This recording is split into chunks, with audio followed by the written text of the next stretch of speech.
Et donc, il ne me reste qu'à vous souhaiter maintenant la bienvenue à l'Institut d'études avancées de Paris, dans ces locaux qui nous sont aimablement mis à disposition par la ville, et de vous souhaiter la bienvenue à cette nouvelle séance du cycle Agir en temps de crise, un cycle qui a été conçu en partenariat entre l'Institut d'études avancées de Paris, dont je suis le directeur, et l'École pratique des hautes études PSL, dont le président Jean-Michel Verdier vous dira un mot dans un instant. C'est la troisième année de ce cycle commun entre nos deux institutions.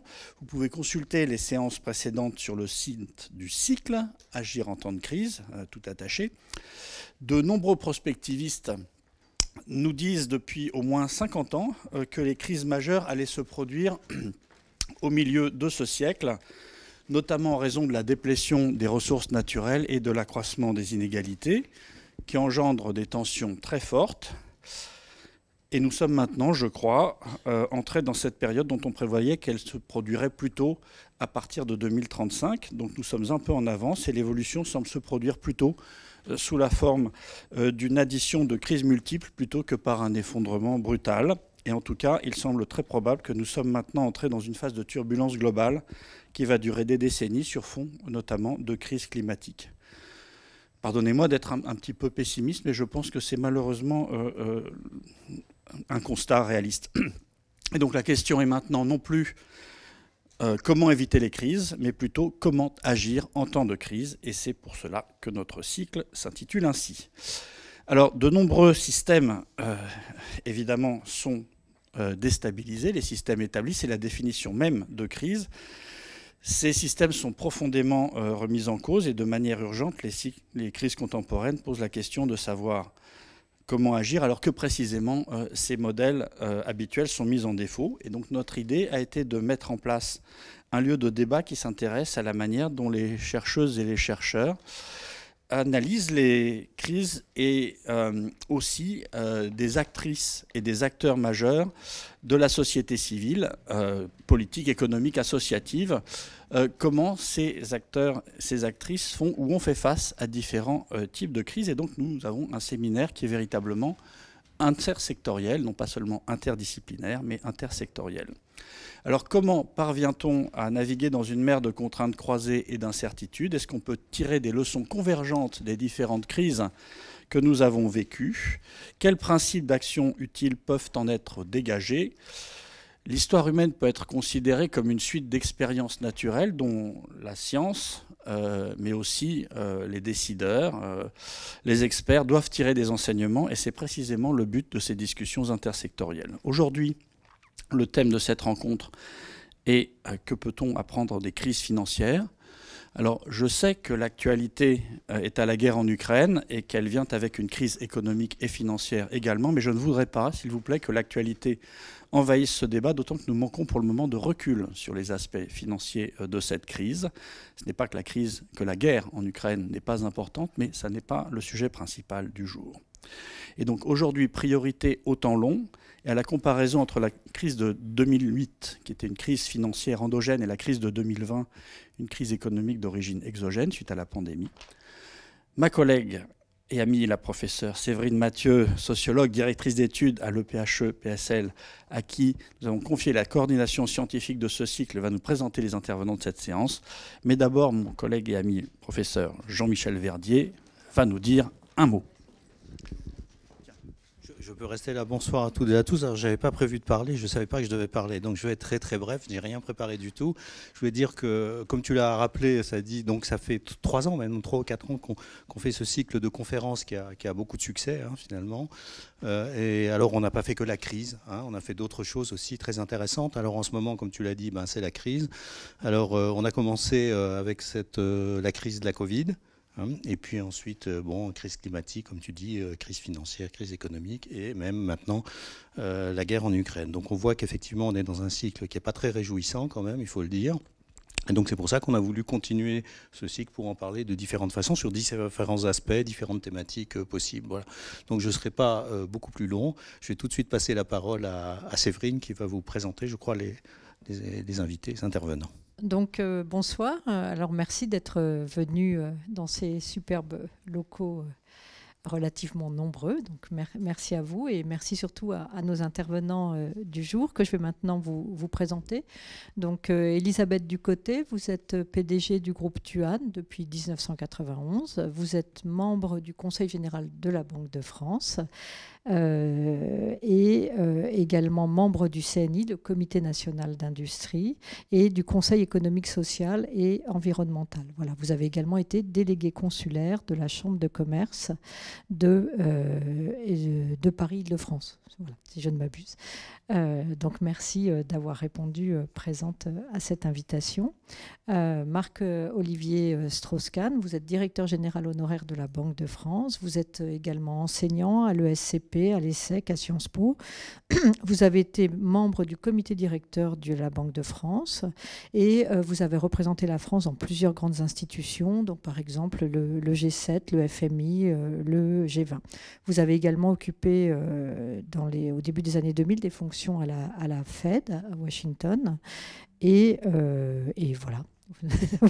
C'est déjà beaucoup de choses, pardon. Éric Monet, enfin, vous êtes, après avoir travaillé à la Banque de France, vous êtes désormais directeur d'études à l'École des hautes études en sciences sociales et vous êtes spécialiste des crises financières, mais aussi de l'histoire des politiques monétaires et des systèmes financiers au cours du XXe siècle. Et vous avez publié tout récemment au Seuil, dans la collection de la République des idées, la Banque Providence, démocratiser les banques centrales et la monnaie. Autour notamment d'une question que j'avais trouvée très intéressante, qui est quelle forme prendra l'argent demain. Voilà, donc aujourd'hui nous allons plutôt parler de crise, mais surtout en fait l'idée aussi qu'a émise, qu'a rappelé Sadi, c'était de voir, certes les crises, l'atmosphère n'est pas réjouissante, mais d'essayer de voir comment on peut agir et tenter de s'en sortir. Donc nous vous remercions encore d'avoir accepté notre invitation et nous allons maintenant commencer la discussion. Donc Sadi, c'est à toi. Merci beaucoup Séverine. Donc, comme vous le voyez, nous avons des experts de très très haut niveau, comme c'est d'ailleurs l'usage dans nos deux institutions. Alors pour commencer, peut-être un petit rappel comparatif sur les deux crises. Donc je ne sais pas, Marc-Olivier, Elisabeth. Merci, bonjour. Très heureux d'être ici. La science économique est une science humaine, ce qu'on appelle parfois une science molle. C'est pas comme les maths, c'est pas comme la physique, c'est pas une science dure. Et on n'a pas de laboratoire vraiment, et donc on regarde l'histoire pour en tirer des leçons. Et c'est un peu ce qu'on fait ici pour démarrer, en comparant les crises les plus récentes, celle qui démarre en 2008, mais qui va durer assez longtemps, avec un rebond notamment en Europe jusqu'après 2012, et puis la crise de 2020, avec la Covid, et puis le choc quand même auquel on va faire allusion qui est en train de se passer. Alors, si on les regarde et si on caricature un peu les choses, il y a des similitudes. D'abord, le fait que ces crises, à chaque fois, nous ont un peu surpris parce qu'il n'y avait pas de précédent récent. Pour la crise financière de 2008, il faut remonter à la Grande Dépression de 1929.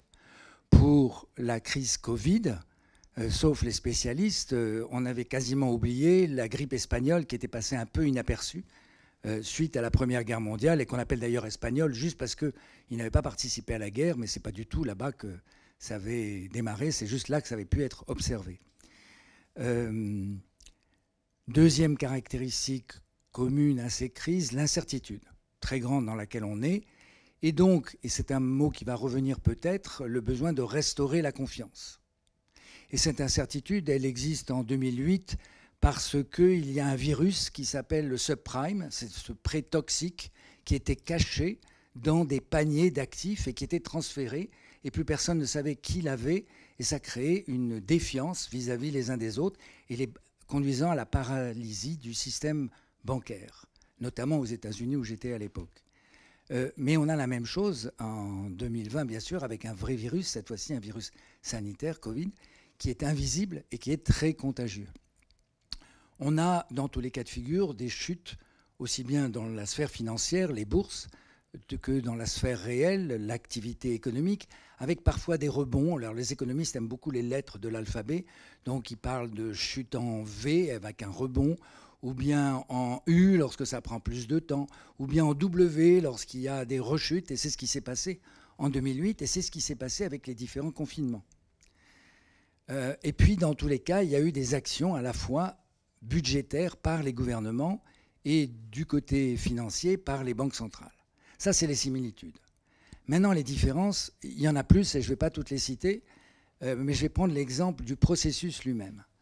Et dans sa source, le mot a été utilisé par Saadi, celle de 2008, c'est une crise endogène. C'est un choc qui vient de l'intérieur, qui vient d'un mauvais fonctionnement de la sphère financière.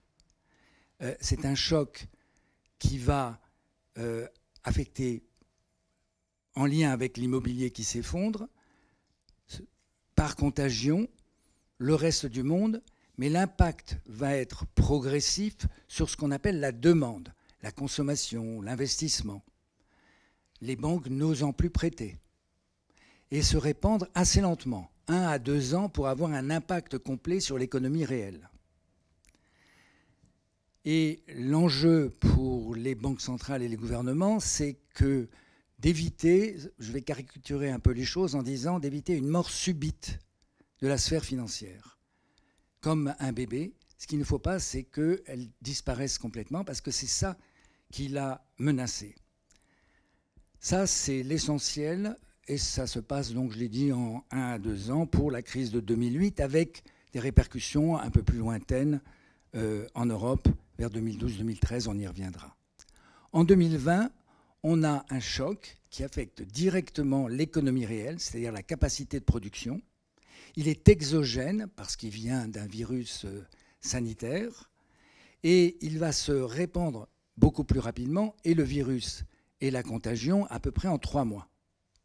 Et j'ai utilisé tout à l'heure l'image de la mort subite. Là, il s'agit plutôt d'une sorte de coma artificiel dans lequel volontairement on va mettre les économies pour permettre de passer la vague et aux corps productifs, aux entreprises, aux travailleurs, de pouvoir retravailler ensuite.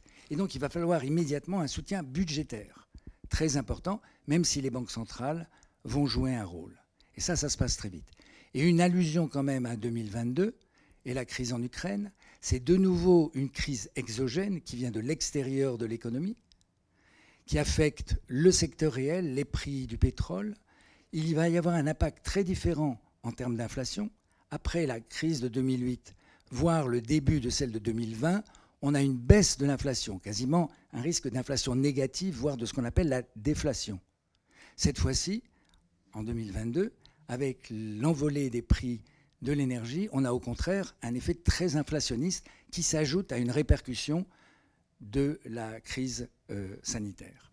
Voilà en gros une comparaison rapide de ces crises avec maintenant le risque qui nous menace et qui est ce qu'on appelle la stagflation, stagnation de l'économie réelle, de la production et inflation des prix. Quelque chose qu'on a connu, mais il faut remonter aux années 70. Là encore, on peut peut-être en tirer des leçons. Je ne vais pas revenir sur les différences entre les crises très récentes, celle de 2020, 2022 et celle de 2008. Marc-Olivier Strauss-Kahn a très bien expliqué la différence qu'il peut y avoir entre une crise financière, une crise inflationniste, qu'on regroupe effectivement sous un terme très général de crise économique et financière. Mais on voit qu'à travers ce terme, et je pense que les exemples qui viennent d'être discutés le montrent, que la notion de crise est en fait assez floue, parce qu'elle est extrêmement générale. Elle est très générale parce qu'elle caractérise des événements qui ont des échelles différentes, que ce soit des échelles temporelles et des échelles géographiques extrêmement variées. Quand on parlait de la crise de 2008, souvent on parle de crise mondiale, mais si vous allez sur d'autres continents, c'est une crise que quelquefois on a tendance à caractériser de crise d'Atlantique du Nord, Nord-Atlantique. J'ai entendu cela plusieurs fois en Amérique du Sud ou en Afrique, puisque finalement ce n'est pas une crise qui a été si majeure dans d'autres régions du monde, mais effectivement elle a beaucoup touché le système financier particulièrement, et puis ensuite l'économie réelle à travers le chômage et la dette publique en Europe, mais des États-Unis, de l'Europe, surtout l'Europe du Nord, et voire une partie de l'Asie, mais surtout l'Asie qui était très économiquement et internationalement développées d'un point de vue financier, comme la Corée, le Japon. Donc c'est des exemples qui montrent que les échelles de la crise varient beaucoup. Et cela incite à une remarque, c'est que si on ne fait pas de différence entre ces échelles de crise, on aboutit à un paradoxe ou alors une proposition assez générale, c'est qu'en fait on est un peu tout le temps en crise. On voit les crises se répéter tout le temps, et de ce point de vue, ici on n'assiste pas à une fréquence. On ne peut pas dire qu'aujourd'hui, en tout cas depuis 10 ans ou 20 ans, là, qui sont la période dont on discute aujourd'hui, les crises seraient plus fréquentes qu'auparavant. Si on monte un peu dans le temps, alors évidemment il y a eu 2008, mais peu de temps avant 2008. Et d'ailleurs, en fait, la crise d'abord commençait en 2007, parce que dès 2007, il y a une crise financière très importante à New York. Et puis, il suffit de revenir avant 2001-2002, c'était la crise, ce qu'on appelait la crise de la bulle Internet, éclatement de la bulle Internet, donc une grande crise financière, surtout financière liée aux valeurs du net qui étaient montantes. On revient un peu en arrière, 1998, c'est une grande crise, notamment en Asie et en Russie, là aussi une grande crise financière, qui à l'époque, on annonçait qu'elle allait énormément changer, la mondialisation. Elle l'a changé, mais pas forcément comme on l'attendait. Donc là, on est en 98. 1992-1993, c'est la crise des taux de change en Europe. 89-91, c'était une crise très importante, notamment immobilière ou au Japon, en Europe. 87, crise financière aux États-Unis. 83-84, autre crise bancaire aux États-Unis. 81-82, crise de chômage en Europe très forte. Je peux remonter, 79, crise pétrolière, 76, grande crise de change pour la plupart des pays, etc. Donc si on remonte en arrière, vous voyez, on pourrait continuer tout le XXe siècle, mais toutes les 3-4 ans, il y a une crise quelque part, pas forcément partout dans le monde, mais dans certains pays, qui sont des pays quand même importants, une crise économique financière majeure. Donc ça, disons que les systèmes économiques sont habitués à cette répétition forte des crises. Mais ce qui est intéressant, c'est de voir qu'il y a une différence entre des crises qui peuvent être ponctuelles, qui seront comme, si on compare ça à nous, êtres humains mortels, des petites maladies qui passent, et puis des crises qui sont des grandes transformations, qui sont des véritables basculements. Et là, c'est vrai qu'on distingue aussi, mais il faut pour là des échelles temporelles un peu différentes, des grands basculements, des grandes transformations.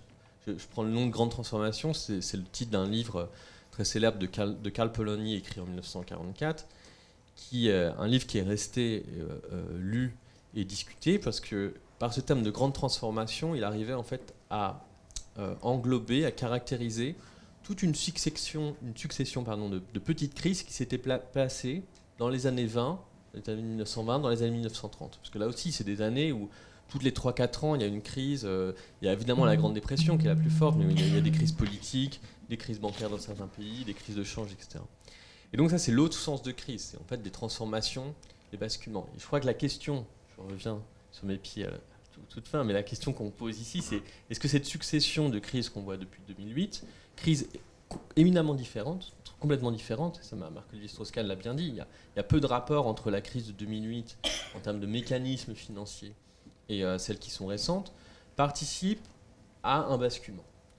Un basculement qui est quelquefois caractérisé de changements dans la globalisation, de coup d'arrêt à une globalisation qui était très forte auparavant, en dépit de crises fréquentes, on l'a cité auparavant.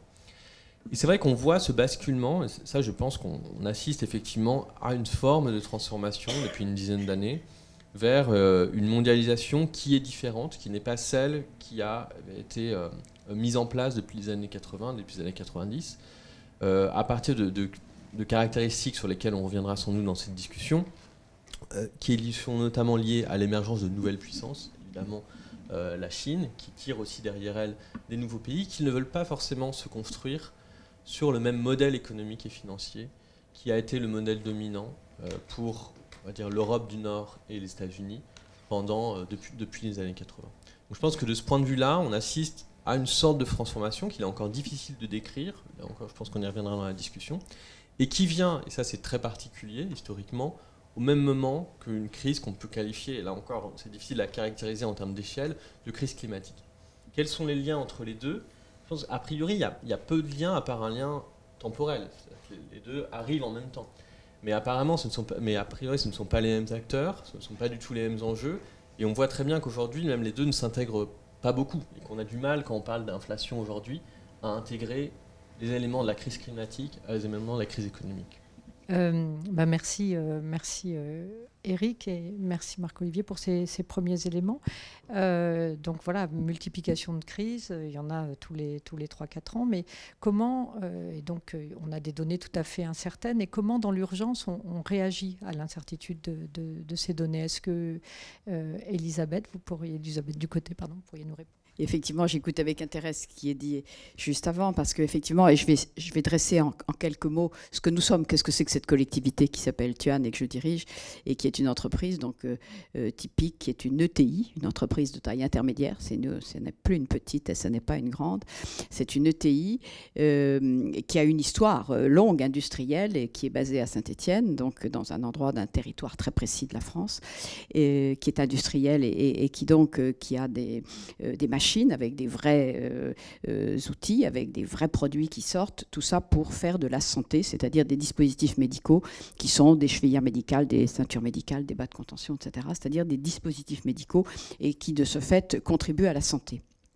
Et c'est une entreprise, pour la situer très rapidement, c'est une entreprise qui a 3000 personnes, 1500 en France et 1500 hors de France, et qui, étant leader sur son marché français, a bien sûr débordé sur ces 20 dernières années sur l'ensemble de l'Europe, en s'implantant pratiquement en filiale dans tous les pays d'Europe, et ensuite en faisant plusieurs acquisitions aux États-Unis, ce qui est l'évolution la plus récente. Alors, une entreprise comme celle-là, je dirais, comment est-ce qu'elle vit d'abord la crise de 2008, eh bien, elle la vit presque en assistant à la crise. Elle n'y participe pas parce que nous ne sommes pas en bourse, nous sommes dans une sphère qui est une sphère qui a finalement une certaine indépendance. Et donc, elle est bien sûr inquiète de l'environnement, elle est inquiète des troubles qui sont générés, et elle prend quelques mesures de sauvegarde, mais pas plus.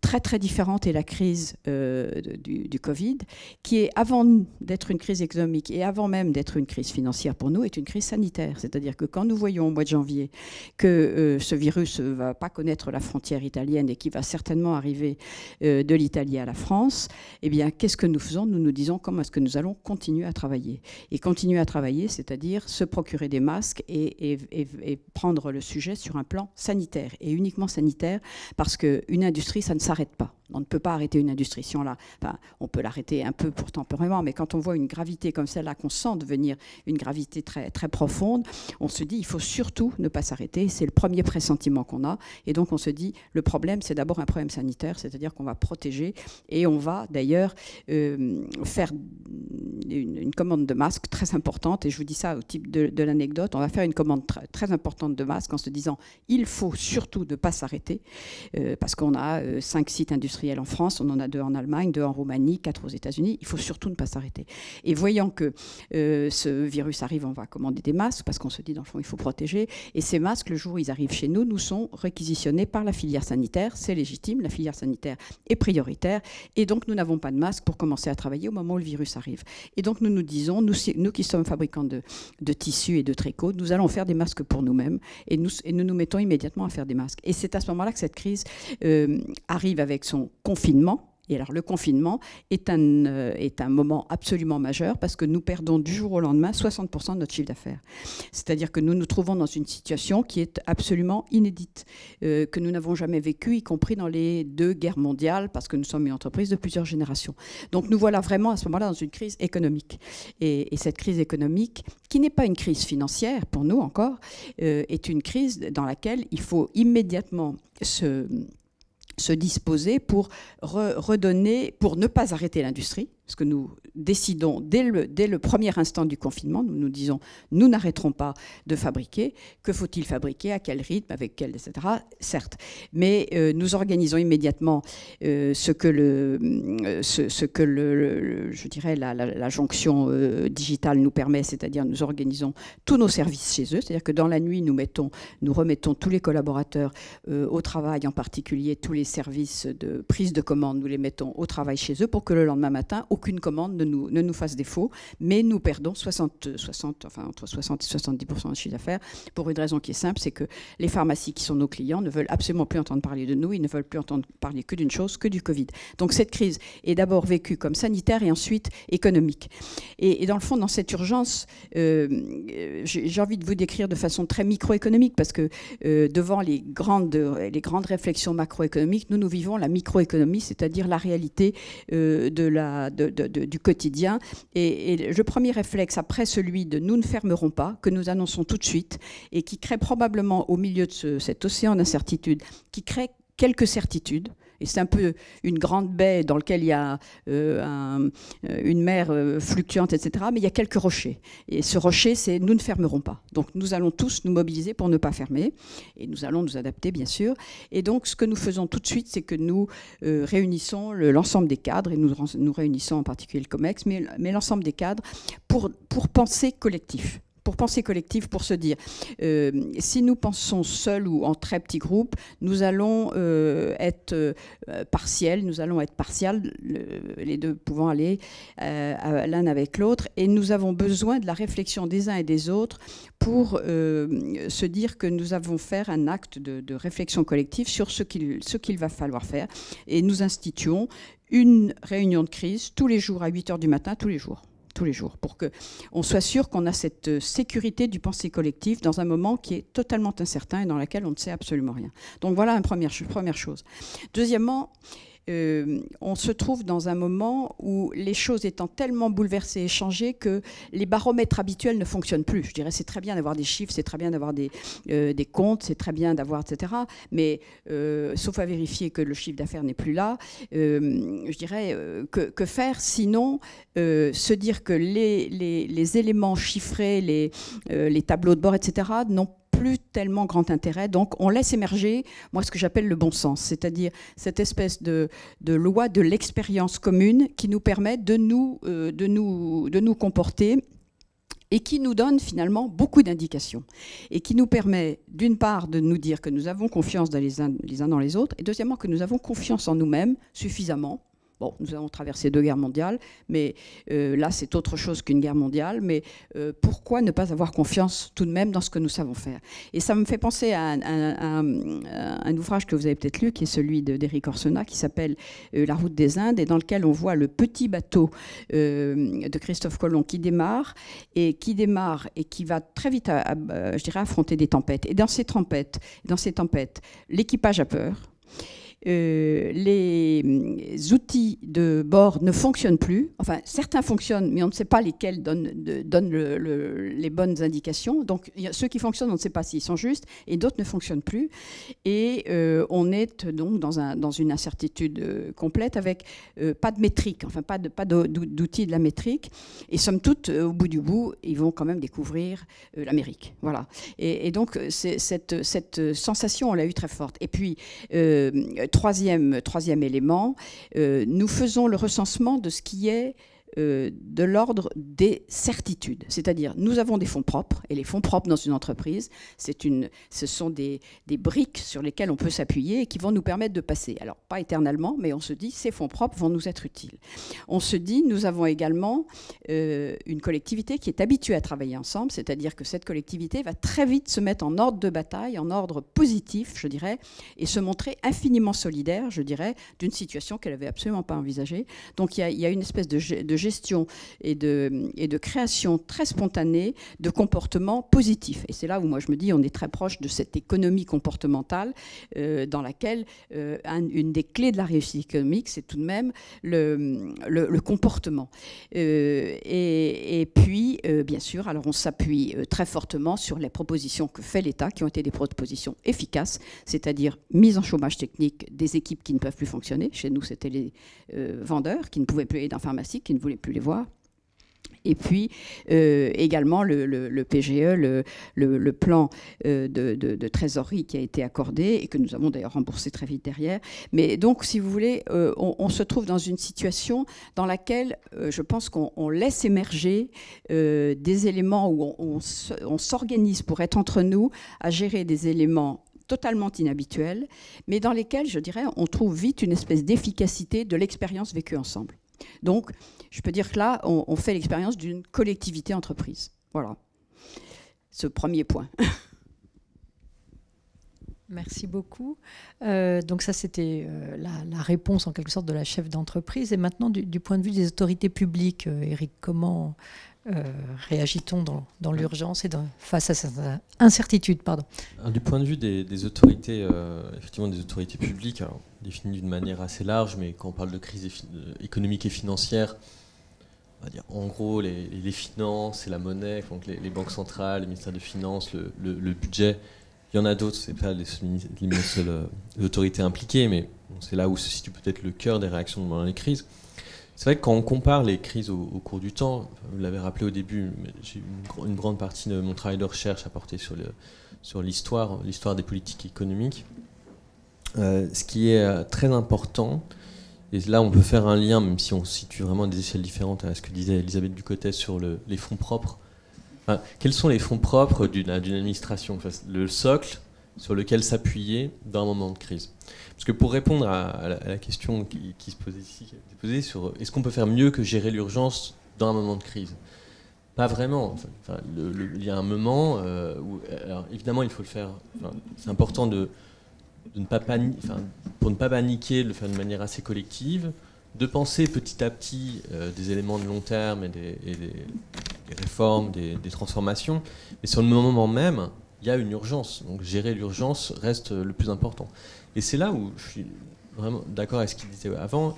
Le socle compte énormément.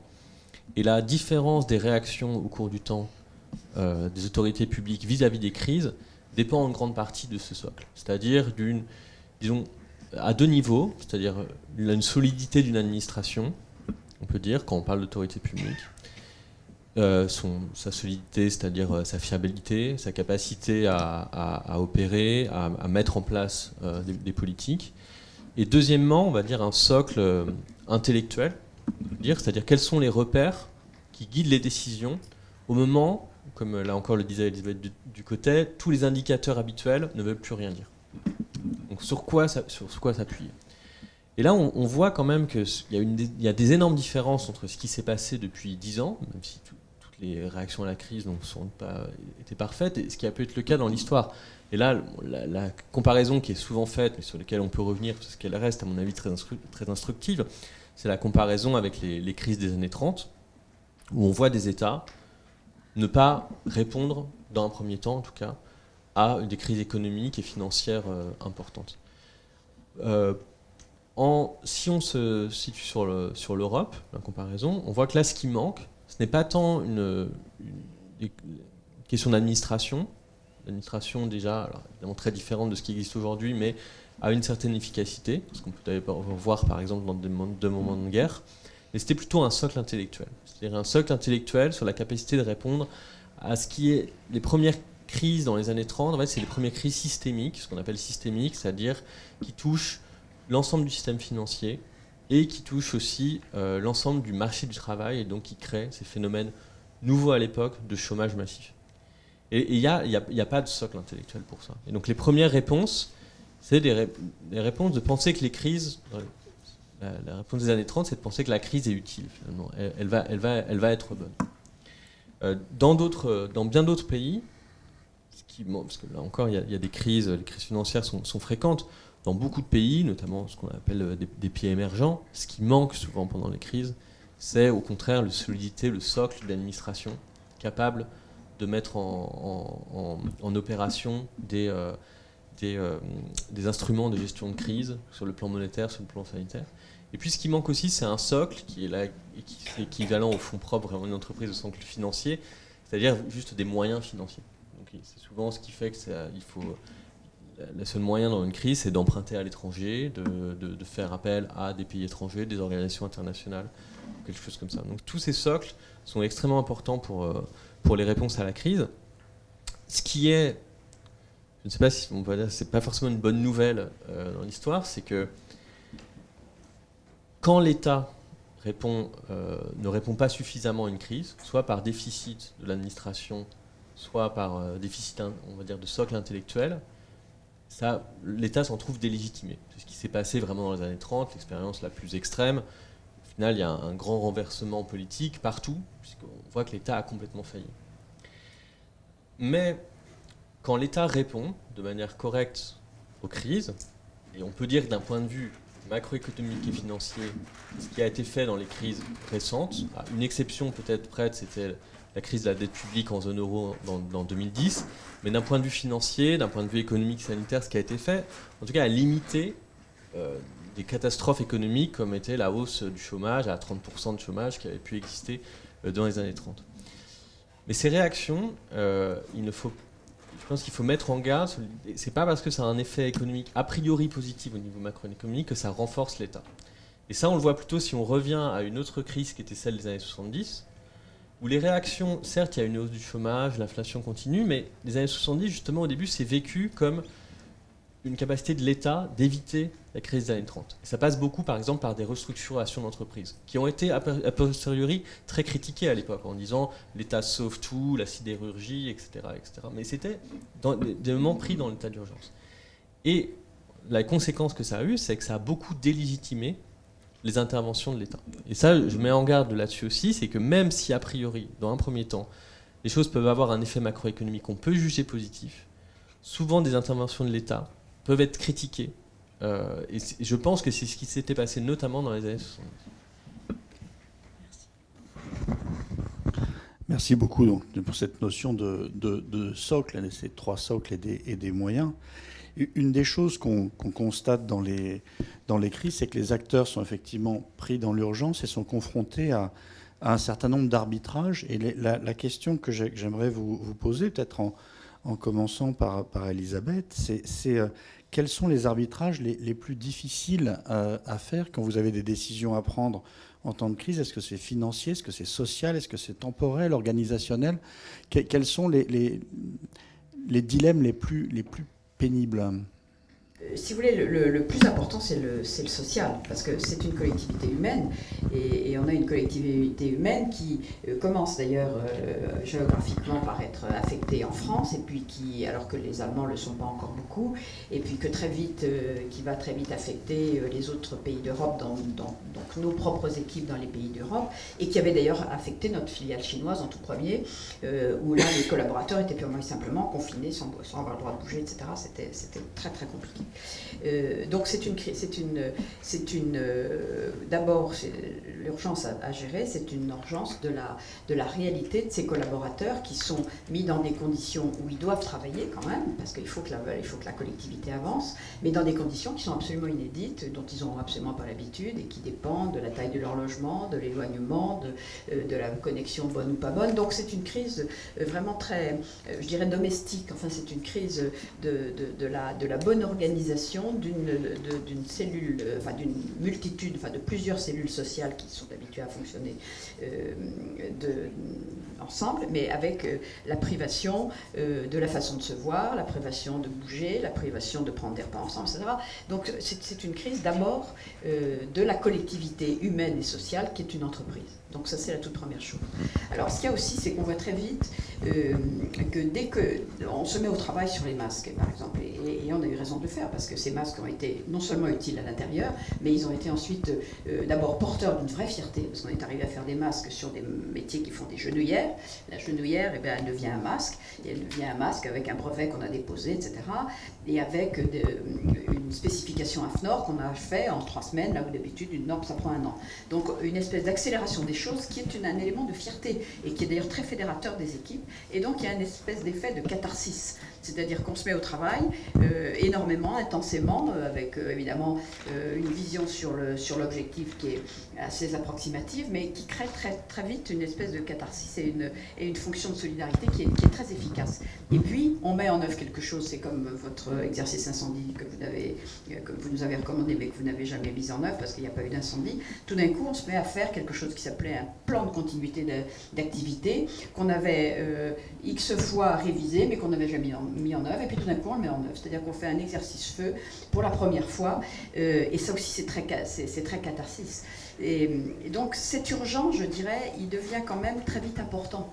On est très vite mis à l'important parce que ça génère des comportements positifs, parce qu'il y a un cercle vertueux qui s'établit. établie, et puis parce que on sait que nous, dans la santé, on a une espèce de devoir social, et encore plus au moment où on a nos masques, et où le ministère nous téléphone en nous disant est-ce que vous avez X millions de masques pour pouvoir réouvrir les entreprises, et là on se dit qu'on est sérieusement intéressant dans le système, et on est très fiers de ça. Et donc, je dirais, cette urgence nous amène malgré tout très vite à l'important. Et le fait qu'on soit en plus une entreprise indépendante, c'est-à-dire qu'on n'a jamais une totale liberté, mais une fraction de liberté à jouer, nous donne la possibilité de nous mouvoir nous-mêmes, suivant quelque chose qu'on a depuis très longtemps exercé, qui est la compréhension collective de 3 valeurs chez nous, qui sont l'agilité, l'agilité là on en a besoin, la frugalité, on va faire le mieux possible mais avec des moyens qui sont pas du tout illimités, et on va essayer de le faire, et là on en a vraiment également l'expérience. Et troisièmement, la pérennité, parce qu'une entreprise comme la nôtre qui a vécu déjà des générations ne doit pas s'arrêter.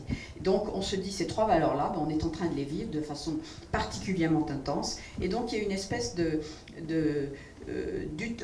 d'utilisation, d'efficacité de ces valeurs intemporelles, de ce plan de continuation d'activité et de cette grande cohésion autour de fabricants des masques dans un moment où tout le monde a besoin des masques, ce qui a permis d'ailleurs de livrer des masques à un moment où le ministère de l'Industrie nous téléphonait en nous disant il faut d'abord réouvrir les entreprises, et donc nous avons livré des masques alors que les pharmaciens nous les demandaient et que le déconfinement n'était pas encore fait. Les pharmaciens nous les demandaient, nous les leur avons refusés, et nous avons vendu des masques dans beaucoup d'entreprises qui ont pu comme ça redémarrer leur activité juste avant le déconfinement. D'accord, donc l'action à la fois en tant que, on va dire, défense, mais aussi en tant que solution, quoi. Mais Marc-Olivier, au niveau des banques? Alors, peut-être pas qu'au niveau des banques, mais en général, en prenant au niveau macroéconomique, je vais évoquer 2 choses rapidement. Je vais rebondir sur le social et puis je vais évoquer le financier, puisque c'était dans les questions qui avaient posées. Sur le social, il n'y a pas de mystère, les crises, ça crée des inégalités, ça accentue les inégalités ou la perception des inégalités. Et il va y avoir des inégalités entre pays. Certains sont très touchés, d'autres le sont moins. Ça avait été évoqué par Eric. Et en prenant l'exemple de la Covid, il y a des pays qui sont non seulement affectés plus que d'autres, mais dont le système hospitalier peut moins facilement réagir, ou bien les structures administratives ne tiennent pas le coup. Il va y avoir des différences aussi sur d'autres aspects, comme les secteurs. Vous avez des secteurs qui peuvent en profiter. Par exemple, Internet, tout ce qui était électronique a bondi. On parlait, j'évoquais tout à l'heure les lettres de l'alphabet pour les crises. La Covid, c'est presque une crise en K. C'est-à-dire qu'il y en a qui montent et il y en a qui tombent. Et donc, on a des secteurs qui sont en chute et d'autres secteurs qui ont pu en profiter. Et puis, ça affecte les genres de façon différente. Les femmes ont été plus affectées que les hommes. Ça affecte par différence d'âge. Ceux qui étaient déjà qualifiés, qui avaient déjà un travail, ont été moins affectés que ceux qui n'avaient pas encore de qualification, etc. Donc ça, c'est une dimension importante. Et puis, il y a la perception qu'on peut en avoir aussi. Au moment de 2008, où les banques centrales interviennent en injectant beaucoup de liquidités, eh bien, c'est pour soutenir en partie aussi les cours boursiers. Et donc, on se dit, mais c'est de l'argent pour les riches. Il ne faut pas oublier que si cet argent n'était pas distribué, c'est du chômage qu'il y aurait. Donc c'est aussi de l'argent pour les moins riches. Mais on entre là dans un domaine qui n'est plus simplement celui de l'économie, mais du jugement politique. Et puis l'inflation qui a été évoquée et qui nous frappe actuellement, c'est une taxe. C'est une taxe sur les plus pauvres. Donc on voit que l'aspect social et les inégalités sont très importants. Un mot sur les aspects financiers. Si je reviens sur la comparaison que j'avais faite tout à l'heure, vous l'avez compris, en 2008, la finance est la cause de la crise, ou une des causes de la crise. En 2020, et ça a été évoqué par Elisabeth, grâce aux prêts garantis par l'État, grâce aux réformes qu'il y avait eu dans le système bancaire, ça devient une partie de la solution et pas une partie de la cause du problème. Et dans le cadre 2022, et dont on ne connaît pas encore toutes les conséquences, ça devient une arme avec les sanctions financières. Donc on est dans un schéma assez différent. Dans tous les cas, il s'agit d'abord de réparer, de limiter la contagion, puis de prévenir Parce qu'on peut quand même, non pas éviter qu'il y ait un jour une crise, mais éviter que la même crise se reproduise. Paradoxalement, il va y en avoir d'autres et elles auront toujours des causes différentes. Mais au moins, on aura limité des sources de crise. On a cité toutes les crises qui peuvent se passer. Ce qu'on n'a pas cité, c'est les crises qu'on n'a pas eues. Heureusement, puisque justement, on ne les a pas eues. Alors, pour faire ça, qu'est-ce qu'on fait? On évoquait tout à l'heure les fonds propres, mais toutes les sociétés n'ont pas les fonds propres.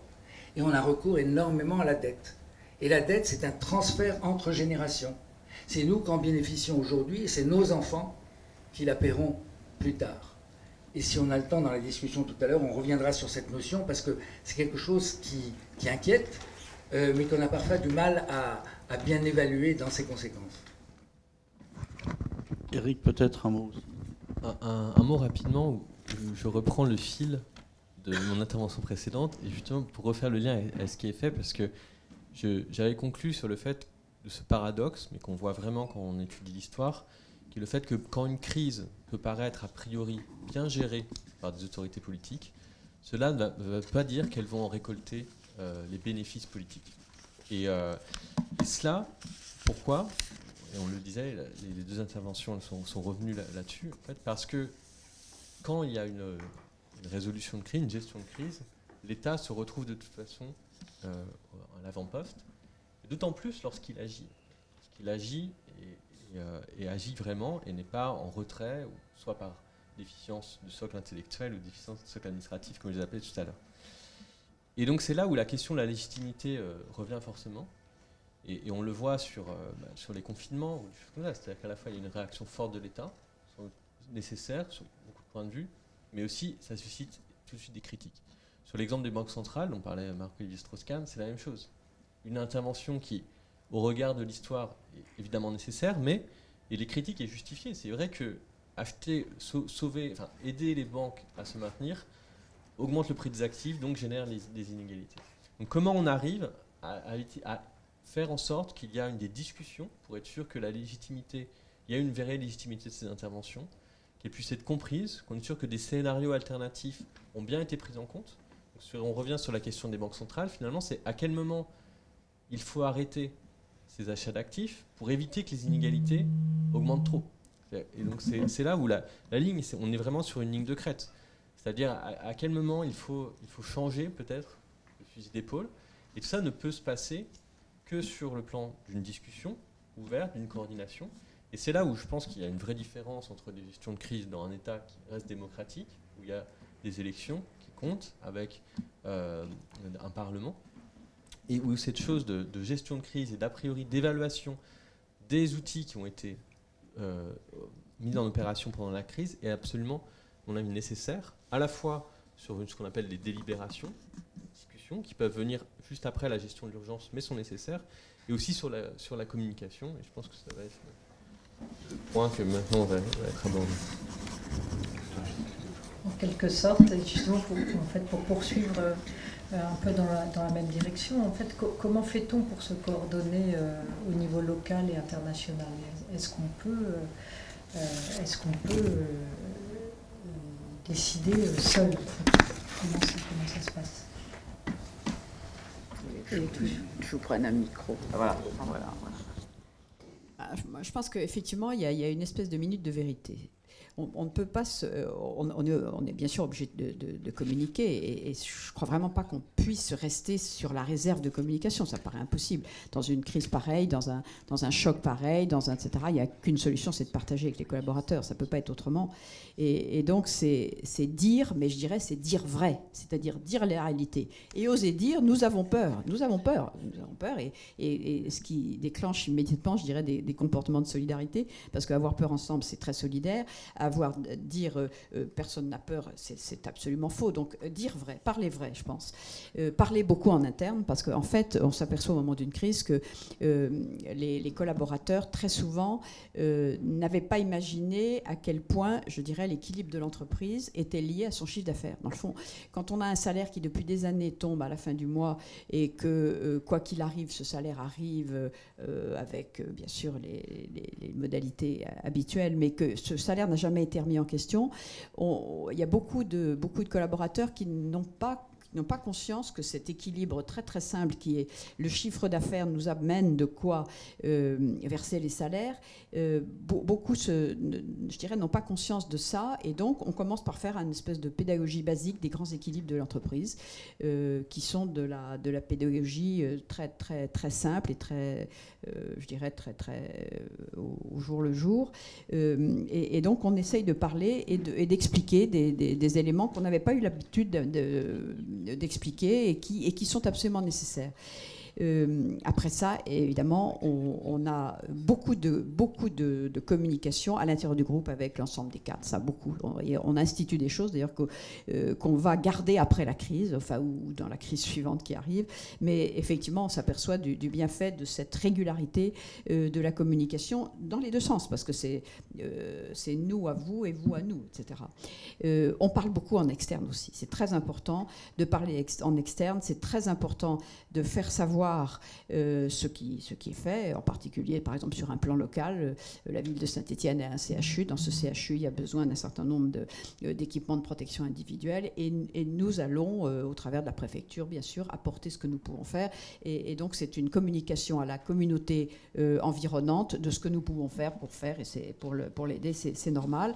Et puis, beaucoup de communication externe aussi par la presse, parce que je crois que c'est très important qu'il y ait une prise de conscience dans un environnement. Je pense beaucoup à notre environnement territorial stéphanois, où l'industrie est d'abord dans les gènes du territoire, et où il faut vraiment dire: on ne s'arrête pas, on est en train de continuer, on est en train de traverser des tempêtes un peu conséquentes, mais on ne s'arrête pas. Donc c'est vrai que on parle beaucoup en externe. On a d'ailleurs évidemment beaucoup de presse qui écoute, qui essaye d'écouter ce qu'on dit.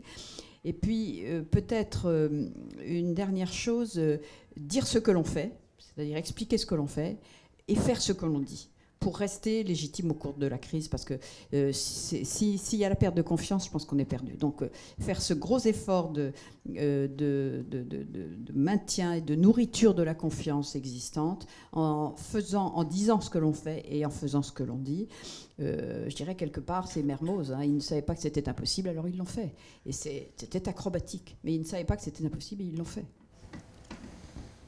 Alors, je vais peut-être rebondir là-dessus. En fait, il y a deux questions qui se mélangent un peu. Celle sur la communication, qu'on va traiter maintenant, et puis celle sur la coordination, qu'on reprendra après.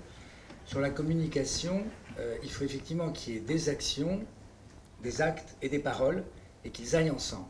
Il y a des fois où l'un précède l'autre, parce que ça peut être plus important. Et dans les deux cas, c'est cette idée de rétablir la confiance, pour que l'action soit perçue comme légitime, ce qui n'est pas garanti ensuite, parce que plus ça réussit, et plus on considère finalement que ce n'était pas si grave que ça, et on cherche éventuellement des coupables.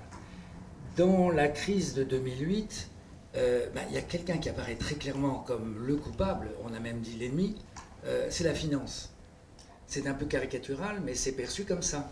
J'étais aux États-Unis à ce moment-là, et l'erreur qu'on a fait en Europe, c'est de se reproduire au moment de la Covid. C'est de croire que les frontières vont arrêter le virus. Mais qu'il soit financier ou qu'il soit sanitaire, il n'a rien à faire des frontières. Et il les traverse et a un impact.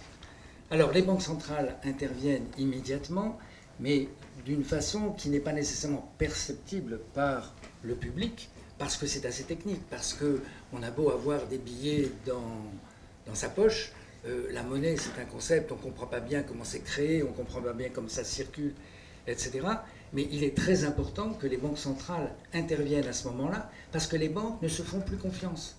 Elles sont totalement paralysées, elles ont peur que ce qu'on appelle la contrepartie, celle qui est en face d'eux, s'effondre le lendemain, comme ça a été le cas de Lehman Brothers, cette grande banque américaine qui s'effondre le 15 septembre 2008. On a un petit peu la même chose en 2020, mais cette fois-ci c'est plus facile parce que, je vais caricaturer un peu les choses, même si on a parlé d'une responsabilité chinoise, il n'y a pas de coupable évident, et en tout cas à l'intérieur du pays. Donc là, l'action apparaît beaucoup plus légitime. Elle est beaucoup plus nécessaire, elle arrive beaucoup plus rapidement, on voit aux frontières, on entend parler de tous les morts, et à ce moment-là, il y a une action qui est immédiate, et qui va conduire les gouvernements à soutenir massivement l'économie par des déficits, ce qui va faire de la dette, le problème que j'ai évoqué tout à l'heure. Mais dans un premier temps, il faut réagir dans l'urgence. Et les banques centrales vont aussi avoir une action, et là, elles vont le faire de façon plus discrète. On en parle, mais ici, on n'est pas dans une conférence économique pointue. Les États émettent de la dette, les banques achètent cette dette, les banques centrales ensuite réachètent la dette. Or, les banques centrales sont possédées par les États. Certains pourraient se dire, mais on est dans un jeu de mistigris, là. Qu'est-ce qui se passe? Peut-être dans la discussion tout à l'heure, on en parlera. D'où certains qui proposent, ce à quoi je m'oppose, d'annuler cette dette. Mais on en parlera peut-être. En 2022, je ne sais pas trop ce qui va se passer. Un mot maintenant sur la parole, l'importance de la parole. Il y a un exemple classique, qui est celui du président de la Banque Centrale Européenne, qui s'appelle Mario Draghi à l'époque, en 2012, et qui va faire un discours au moment où il voit que l'arme financière ne suffit pas, que l'action des banques centrales ne suffit pas, et qui va dire 3 mots clés en anglais, « whatever it takes », traduit en français par « quoi qu'il en coûte », et réutilisé en 2020, lorsqu'on a eu besoin de ça, et qui a réussi à calmer le jeu sur les systèmes financiers en 2012 parce que la Banque centrale dit qu'elle va s'engager pour soutenir l'euro parce qu'elle est responsable de la sauvegarde de l'euro. De la même façon, en 2020, la formule est utilisée d'abord par le chancelier de l'échiquier anglais. Mais il n'est pas très connu à l'époque, il en parle et personne n'y fait vraiment attention. 15 jours plus tard, le 16 mars, le G7, c'est-à-dire les 7 plus grands pays économiquement parlant de l'Ouest, sans compter la Chine, reprennent la formule. Et là, ça a un impact, parce qu'il y a une légitimité, là aussi, dans ce qu'ils disent. 2022, cette fois-ci, on est dans une vraie guerre. Elle ne nous touche pas directement, elle nous touche économiquement. Et là, je dois dire que je ne sais pas si les actes et les paroles vont être en concordance. Merci. Donc, si je comprends bien, si on veut éviter le chaos, il faut de la coordination. Pour qu'il y ait de la coordination, il faut qu'il y ait de la confiance. Pour qu'il y ait de la confiance, il faut qu'il y ait de la cohérence entre les actions et les paroles. Et la meilleure façon, sans doute, de faire ça, c'est aussi de dire la vérité le plus vite possible, ce qui est d'ailleurs le conseil qu'on donne pour la communication de crise. Mais cette coordination, on est dans des systèmes qui sont extraordinairement complexes. On a bien vu qu'il était très difficile de décider seul. Comment est-ce que ça se passe entre le niveau local et le niveau national ou international? Eric? Sur la coordination. Alors, la coordination, je pense qu'il ne faut pas être naïf sur les termes d'une coordination internationale. Elle se passe rarement sur une bienveillance vis-à-vis d'autres pays. C'est rare d'avoir des coordinations qui se mettent en place et sont efficaces sans qu'il y ait des intérêts bien compris. On peut regretter, mais en tout cas, c'est comme ça.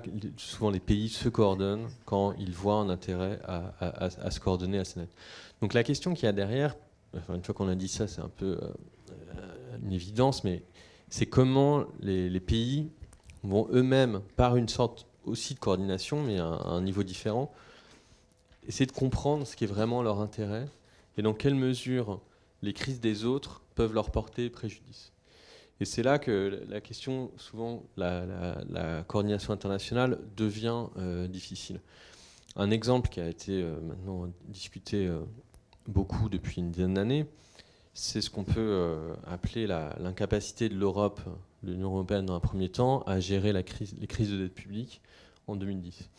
Et d'aborder la question de la dette grecque avec une vision, je dirais, un peu morale, c'est le contraire de la bienveillance, mais sur l'idée que la Grèce avait mal agi, devait être punie d'une certaine manière, servir d'exemple, et qu'il ne fallait pas qu'on puisse laisser la Grèce faire faillite.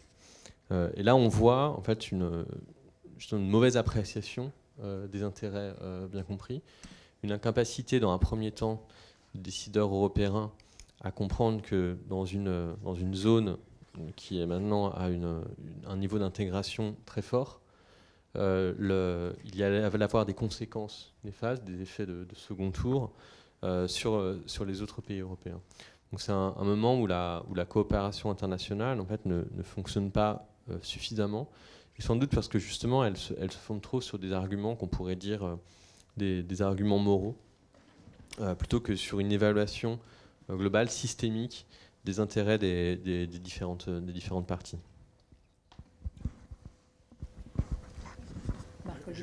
Je vais peut-être compléter. On a effectivement deux phénomènes qui entrent en conflit. La mondialisation, qui fait qu'on devient interdépendant, et le souci de rester souverain dans ses décisions, dans ses choix, parce qu'on n'est pas nécessairement affecté, on croit qu'on n'est pas affecté comme les autres.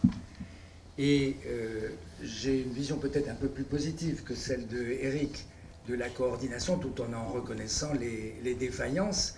Elle va pouvoir jouer au moment de la crise pour la gérer, et puis elle va également devoir se faire ensuite pour éviter qu'une crise de même type se reproduise.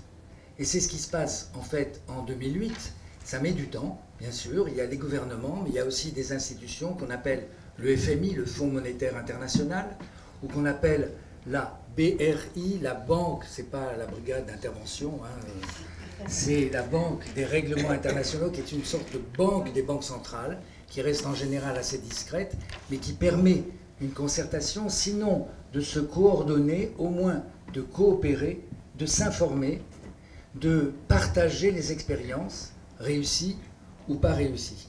Et ça va être important dans l'aspect préventif pour que la finance, en 2020, puisse être partie de la solution et non pas cause du problème, parce qu'il y a eu une série de réformes qui doivent affecter le monde entier, parce que la finance n'a pas de frontières non plus. Alors, ça ne veut pas dire que tout se joue au niveau mondial, mais si on veut jouer au niveau mondial, eh ben, il faut penser régional et agir au niveau local. Penser régional, pour nous en France, c'est l'Europe.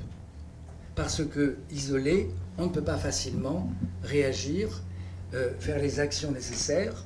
On le voit, la contagion évoquée par Eric sur la Grèce s'applique ensuite à des pays qui n'étaient pas dans une situation où ils avaient triché sur les données ou bien où ils avaient dérapé complètement.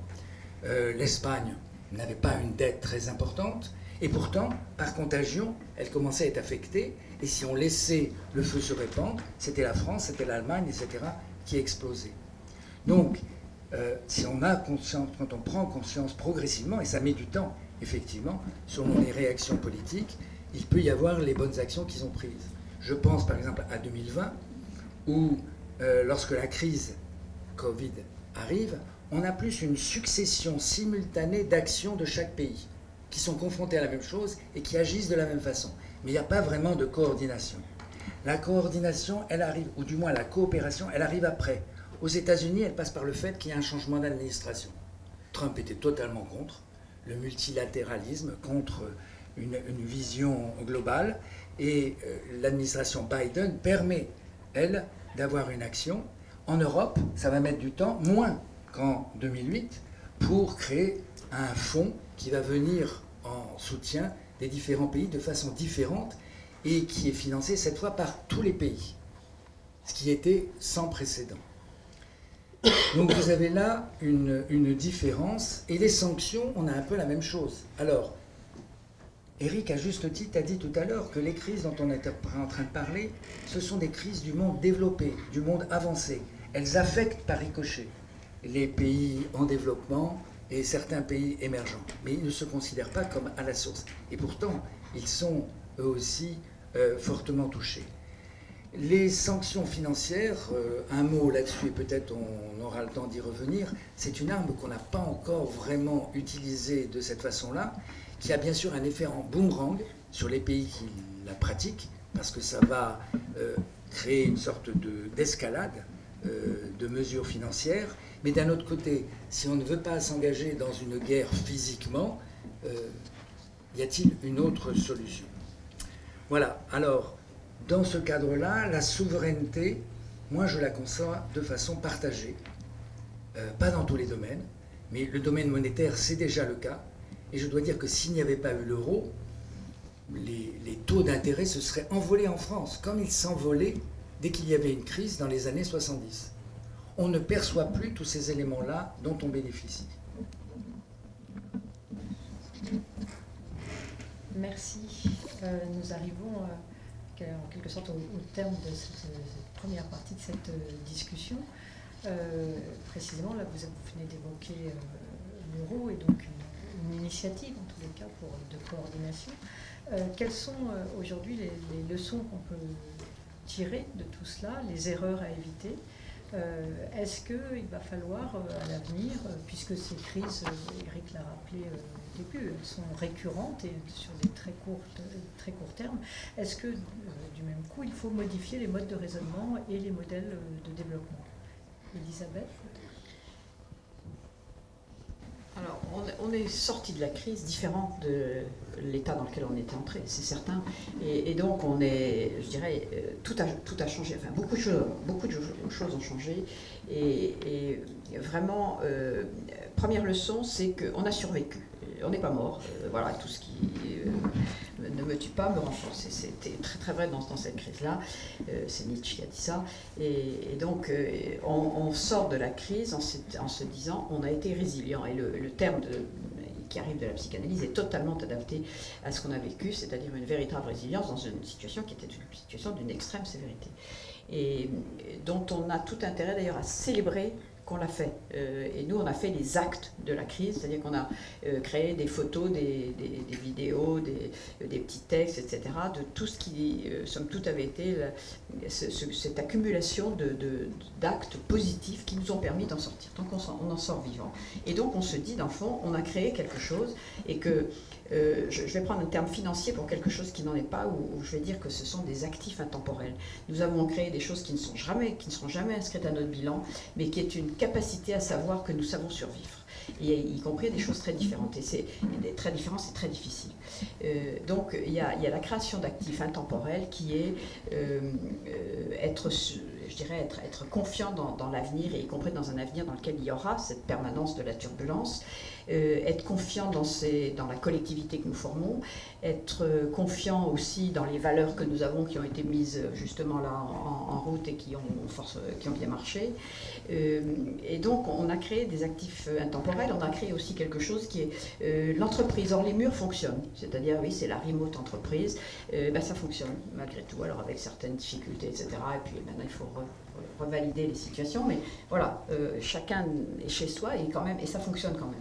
Donc on a créé vraiment des actifs immatériels qui sont visibles et qui sont une véritable réalité. Deuxièmement, ça nous incite à changer beaucoup de choses. On s'aperçoit que le management dans l'après-crise ne peut plus être le management de l'avant-crise. C'est absolument impossible.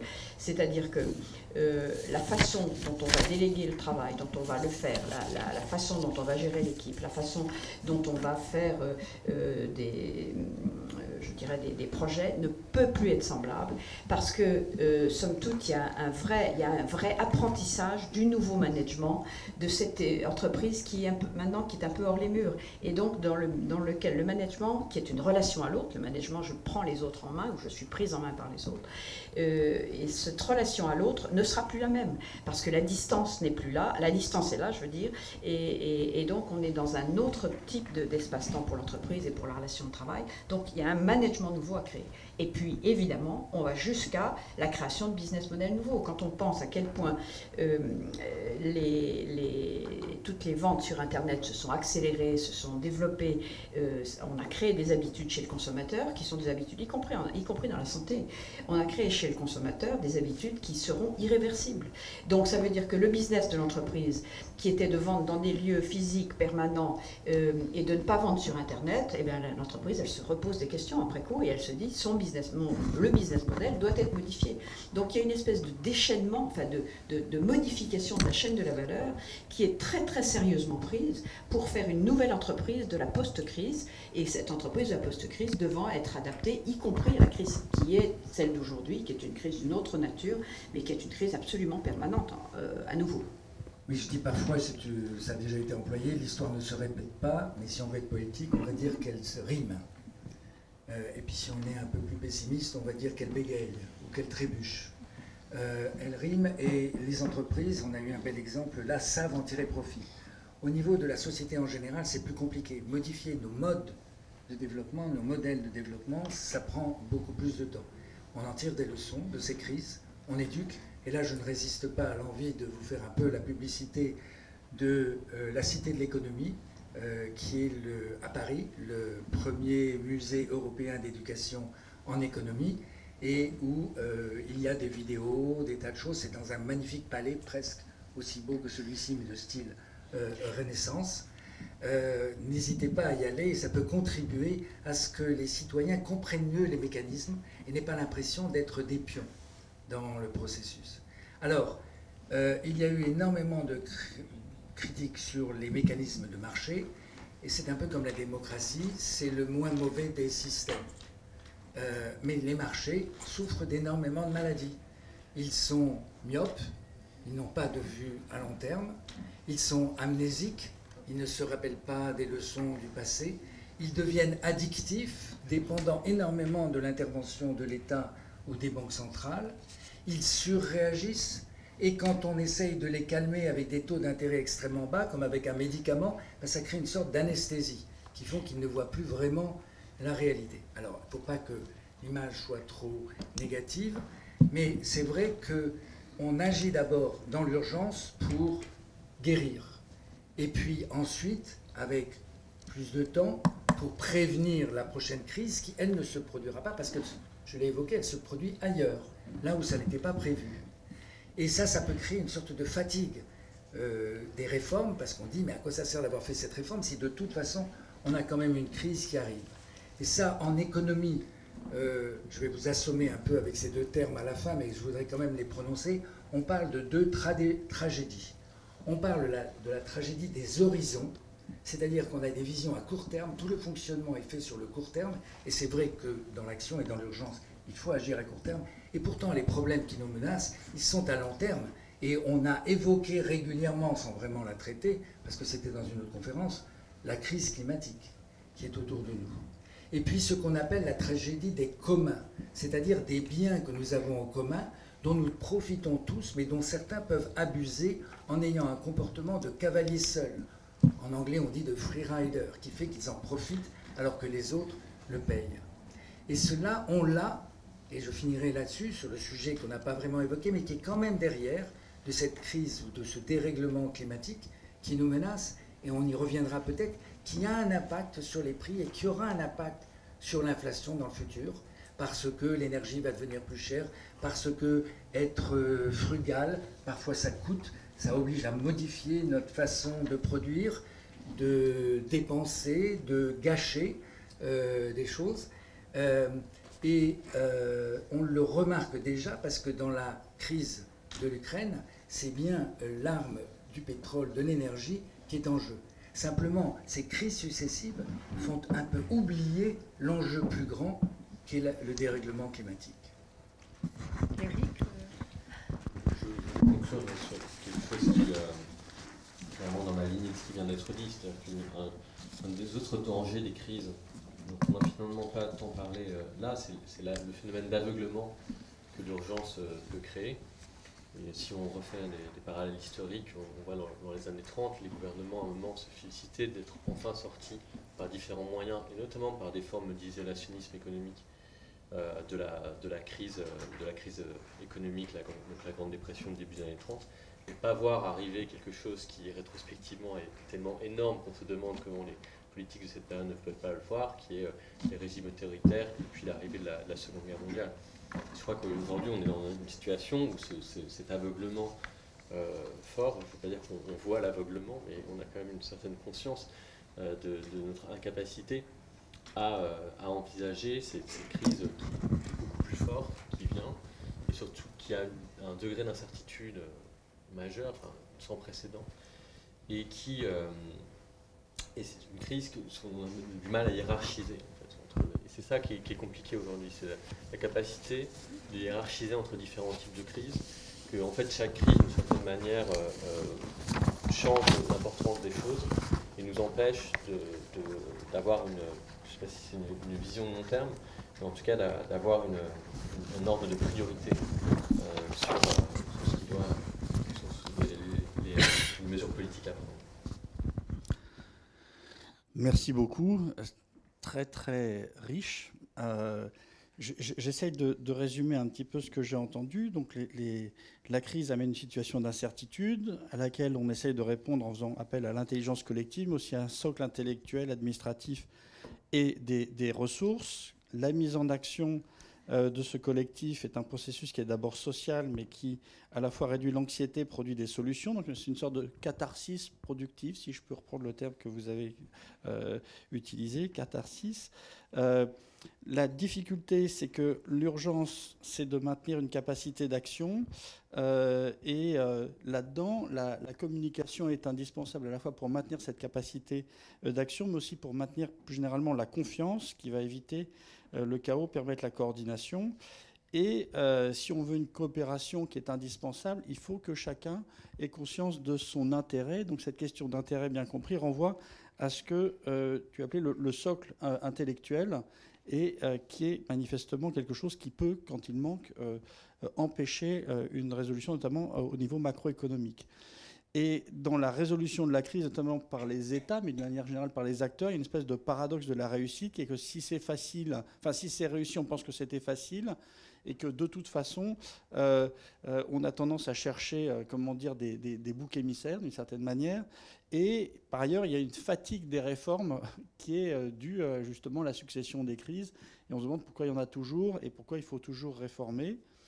Les choses positives quand même qu'on tire de ça, c'est que quand effectivement on a survécu à la crise, il y a une espèce d'abord de sentiment de résilience, ce que les psychologues appellent self-efficacy, c'est-à-dire la confiance en sa propre capacité à résoudre et à résilience. Et donc il faut la célébrer certainement, parce que c'est utile pour les crises qui viennent. Et puis que donc il y a aussi un apprentissage, une capacité au changement. Et malheureusement, ça a l'air d'être plutôt au niveau local qu'au niveau macroéconomique, si je comprends bien, parce que il y a des difficultés à gérer ça au niveau systémique, et puis aussi à cause d'une certaine myopie et d'un soulagement qui empêche de voir le tableau d'ensemble et de penser à long terme. Et je crois avoir aussi entendu qu'il y avait une nécessité quand même de régulation des marchés et de mettre en place des mécanismes de prévention, parce que justement les marchés sont, j'allais dire aveugles, mais en fait ils sont au moins myopes. Voilà, c'est un petit peu ce que je retiens. Donc il y a des choses positives à retenir d'une crise sur l'autre. On progresse. Et je vous donne maintenant la parole, puisqu'on a l'occasion de discuter avec ces experts. Et Jean-Michel, je vois que tu as levé la main. Merci beaucoup pour ces échanges très intéressants, en particulier l'aspect micro et macroéconomie. Alors moi j'avais une question qui est un peu à l'intersection des deux. Vous aviez parlé, madame, par exemple, quand la crise de la Covid s'est produite, il y a eu, j'imagine, énormément de problèmes de transport, de pièces détachées, j'en sais rien, de matériaux dont vous auriez éventuellement besoin, pour fabriquer des genouillères, tous vos dispositifs médicaux. J'imagine que ça a été un problème. Bon, après, vous êtes tourné, si j'ai bien compris, sur la production de masse, mais il y avait ce problème. Et du coup, je me dis, est-ce que, puisque le titre, c'est qu'a-t-on appris des crises économiques et financières, est-ce que la réindustrialiser, en particulier dans le secteur médical, est quelque chose qui pourrait, à terme, puisqu'on a parlé de la mondialisation, où on fabriquait l'essentiel de nos médicaments, j'imagine en Asie, en Chine en particulier, est-ce que la réindustrialisation, la réimportation de notre savoir-faire, de ce savoir-faire, peut être une solution à cette crise ? Alors, il est certain que il y a maintenant une espèce de croisement des planètes, enfin d'alignement des planètes. Pour l'industrie française, moi je dirais européenne, parce que l'Europe est plus multiple, et je pense plus à une industrie multiple que totalement française, mais enfin une industrie du rapprochement de l'outil industriel et du consommateur. C'est absolument vrai. Et donc, on serait fou de ne pas en profiter, je dirais. C'est vraiment le moment de le faire. Et je pense qu'on va être vraiment vers une espèce de continentalisation de l'industrie par rapport aux consommateurs. C'est-à-dire que, on voit bien, les Américains fabriquent au Mexique, fabriquent aux États-Unis et au Mexique parce qu'ils ont là la main-d'œuvre d'assemblage dont ils ont besoin. Et il faut effectivement repenser de l'industrie qui soit proche de celui qui est l'utilisateur. C'est évident. Et donc, je pense qu'il y a une opportunité. On a laissé de façon complètement folle l'industrie s'en aller. Et on pensait qu'on pouvait traverser les océans et les mers pour presque rien. Et c'était une vue vraiment court-termiste. Donc, je pense qu'effectivement, il y a une espèce d'opportunité maintenant. Oui. Je voudrais rebondir sur l'idée de la relocalisation et de ce qui a été évoqué, c'est qu'elle va être, je l'espère, au niveau européen. Parce qu'on ne peut pas tout refaire en France et on n'en a pas la capacité. Mais la contrepartie de ça, c'est aussi une solidarité. Et on sait actuellement, je fais le parallèle avec ce qui se passe en ce moment, c'est l'Allemagne et l'Italie qui sont les plus touchés par la hausse ou le risque même de ne plus avoir le gaz russe, alors que la France a fait d'autres choix dont elle bénéficie actuellement. Et on ne peut pas dire ça nous est égal, parce que ce sont nos clients, ce sont vos clients. Je ne sais pas quelle part se fait Tuan à l'export, mais plus de la moitié. La moitié, oui. La moitié. Et donc, il s'agit d'intérêts bien compris. Alors ensuite, cette relocalisation, elle n'est pas sans coût. Et je reviens là-dessus, sur cette idée qui peut-être nuance ce qui avait été dit, de la hausse des prix. Il ne s'agit pas de dire qu'il va y en avoir énormément. Je pense qu'on a une phase qui va se calmer une fois que cette guerre se terminera, je l'espère, le plus rapidement possible avec le moins de dégâts. Mais on a une phase de long terme dans laquelle ces changements de mode de fonctionnement, cette relocalisation, le fait de moins utiliser des main-d'œuvre à bas prix. J'évoquais tout à l'heure le prix de l'énergie, mais il y aura aussi toutes ces usines ou ces maisons qui, à cause du dérèglement climatique, vont être abîmées, noyées, inondées. Il y a aussi tous ces produits qu'on fait et qui vont être périmés parce qu'ils ont une empreinte environnementale beaucoup trop importante. Et tout ça, par définition, ça va dans le bon sens, mais ça a un certain coût. Il ne faut pas se leurrer.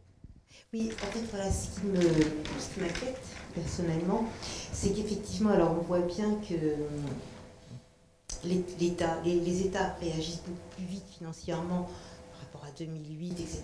La Grèce et compagnie, ils avaient beaucoup hésité à s'y mettre. Donc là, effectivement, on voit qu'ils vont plus vite dans leur décision, dans le fait d'avoir à payer, à faire quoi qu'il en coûte et compagnie.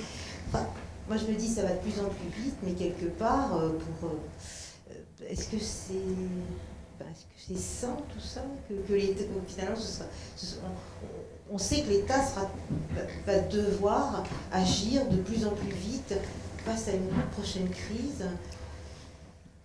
Je sais pas. Moi, ça m'interpelle de me dire qu'après tout, maintenant, c'est l'État qui va sur l'État qu'on va compter d'une certaine façon, puisque c'est eux qui ont la dernière qui ont la clé, quoi, finalement. La clé d'argent.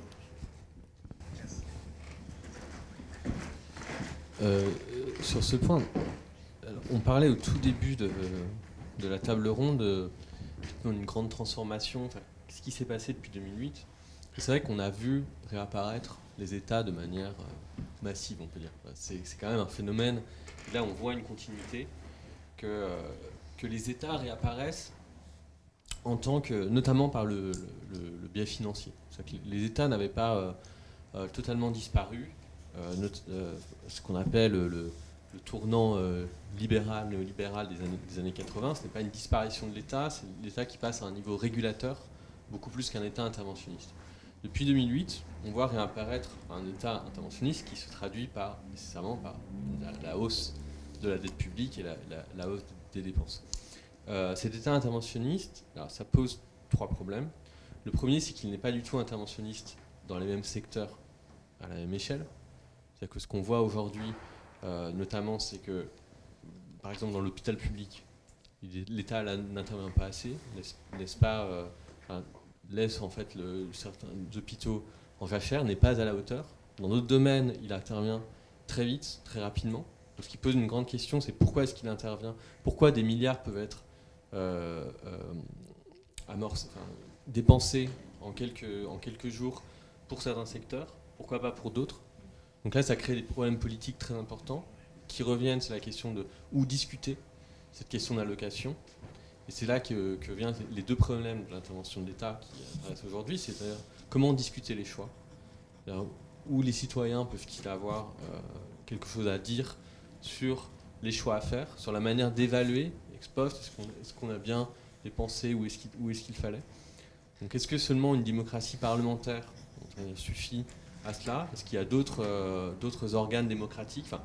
Et avec l'État, avec la réapparition de l'État, revient la question, à mon avis, fondamentale de la question démocratique du contrôle des dépenses publiques, tout simplement, qui est très important. C'est-à-dire que l'État en lui-même, les dépenses publiques en soi-même, c'est pas bien ou mauvais. C'est-à-dire que tout dépend de la manière dont c'est fait.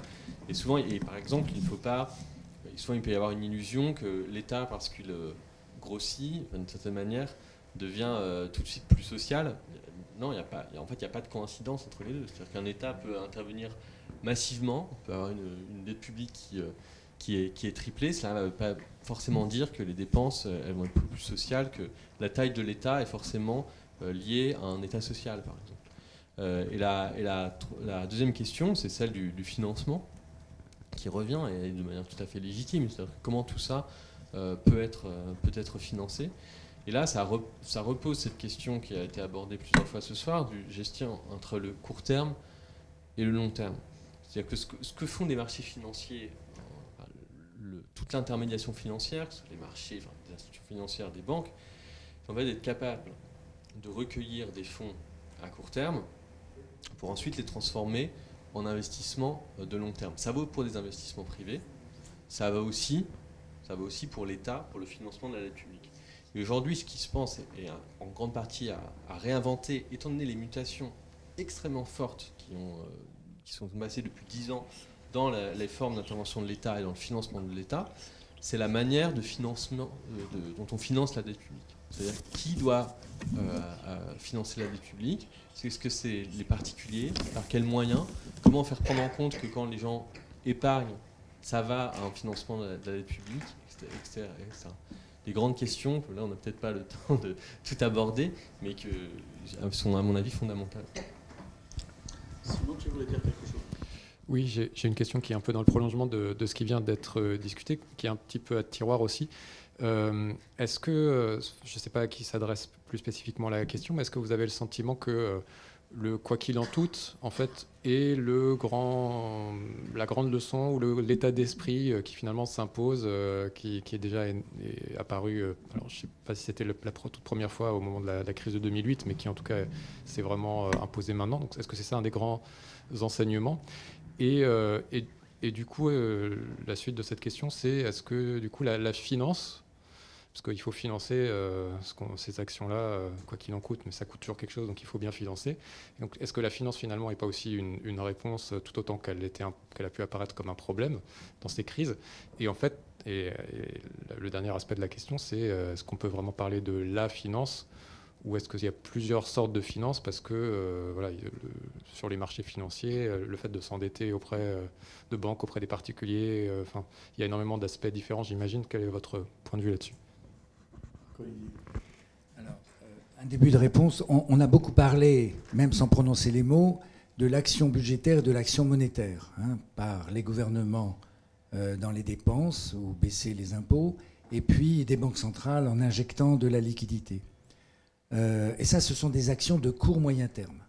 Si on veut avoir une action sur le long terme, il faut des actions qu'on appelle structurelles. Et là, ça va être des investissements dans les bons endroits, dans les infrastructures, y compris sanitaires, et tous ces éléments-là. Les politiques monétaires et budgétaires affectent la demande, mais n'affectent pas dans le très long terme le potentiel de croissance et de bien-être, si on voulait même le mesurer. Alors, si je prends l'exemple des États qui, dans l'urgence, vont devoir agir et utiliser le quoi qu'il en coûte, mais qui n'a qu'un temps, ça va créer des déficits. Ces déficits vont augmenter la dette publique. Alors on peut être très inquiet parce que la dette publique est à des niveaux stratosphériques. Alors, il faut la comparer dans le passé à, en quelque sorte, comme si on était un ménage. On a des revenus et puis on a une dette. Et bien on fait la même chose et on dit qu'on va rapporter la dette publique à la production du pays pendant l'année. Le ratio du PIB, la production intérieure brute, tout ce qu'on produit, au numérateur on aura la dette et au dénominateur on aura tout ce qu'on produit. Comme un ménage qui va se dire, eh bien j'ai une dette et puis si je consacrais tous mes revenus de l'année à la rembourser, eh bien je rembourserai la totalité ou une partie. Si ça arrivait à la France, on sait qu'actuellement on est à 113%, donc il faudrait plus qu'une année consacrer tout ce qu'on produit au remboursement de cette dette. Alors on pourrait se dire c'est très inquiétant et on est à des niveaux qui sont supérieurs à ceux qu'on a connus après la Première Guerre mondiale et après la Deuxième Guerre mondiale. Mais ensuite il y a ceux qui disent ne soyons pas aussi inquiets parce que ce qui compte, c'est pas tant la hauteur de ce ratio, c'est la vitesse à laquelle il peut continuer à monter. C'est-à-dire à quelle vitesse va monter le numérateur, et ça va dépendre des taux d'intérêt, et à quelle vitesse va monter le dénominateur, qui va réduire le processus en quelque sorte, et ça c'est la croissance. On part dans quelque chose de plus compliqué, mais là ça montre que cette dette n'est pas nécessairement une catastrophe, elle peut être soutenable tant que l'économie ne se dérègle pas complètement, tant qu'il y a assez de croissance pour pouvoir payer le service de cette dette qu'on a créée. J'espère ne pas vous avoir assommé par quelque chose qui était plus économique. Non, c'est tout à fait clair. Et ça dépend aussi de ce qu'a financé en fait cette dette en termes d'investissement à long terme. Je pense qu'une des conclusions de ce soir, c'est aussi qu'il ne faut pas seulement réagir à court terme, mais il faut aussi réagir à long terme. Et c'est cette notion de build back better, c'est-à-dire qu'en réparant le système, il faut aussi essayer de le réparer de telle manière qu'il fonctionne mieux. Et petit à petit de construire de plus en plus d'éléments qui préviennent l'émergence de nouvelles crises ou qui permettent de les réparer plus facilement, que ce soit au niveau social, en réduisant les inégalités ou en donnant plus de confiance, ou au niveau des mécanismes de régulation dont on a vu qu'ils se sont quand même pas mal perfectionnés ces derniers temps. Ah, mon nom c'est Louis de Beffet, je suis traducteur semi-retraité. Voilà. C'est même assez clair que les Allemands sont extrêmement inquiets devant la perspective que Poutine ferme les robinets d'approvisionnement en carburant. Dans quelle mesure, concrètement, là, les pays voisins, surtout, mais éventuellement ailleurs dans le monde, peuvent-ils aider l'Allemagne devant cette catastrophe possible? Est-ce que c'est une question à laquelle vous sauriez répondre ou vous préférez laisser la réponse au gouvernement des pays voisins? Beau sujet pour la prochaine conférence. Pour la prochaine conférence. Bon. Je pense que c'est une question malheureusement empirique et à laquelle nous n'avons pas la réponse ce soir. Mais c'est une vraie question. Sur ce, je voudrais d'abord remercier nos orateurs et ici souvent on fait un petit peu d'applaudissements. Voilà.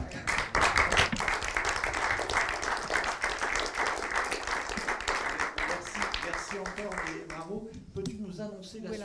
Donc je vous annonce les prochaines séances. Le 10 mai prochain, nous recevrons alors au campus Condorcet à Aubervilliers, dans un très bel espace, au pied du métro Front Populaire. Donc n'hésitez pas, ligne 12, dessert beaucoup d'endroits très beaux dans Paris. Et donc nous évoquerons la crise des banlieues de 2005 et ses suites avec Marwan Mohamed qui est sociologue et Latifa Oulkouir qui est la directrice du Bondi Blog. Et ensuite, nous nous retrouverons ici, dans les non moins superbes locaux de l'IEA, le 1er juin pour évoquer la tempête de 1999 et d'essayer de voir comment on a pu gérer la crise et reconstruire ensuite. Voilà. Donc nous vous donnons donc rendez-vous le 10 mai sur le campus Condorcet le 1er juin, ici même dans les locaux de l'IEA. Merci beaucoup et merci encore à nos 3 intervenants, intervenantes de la soirée. Merci beaucoup.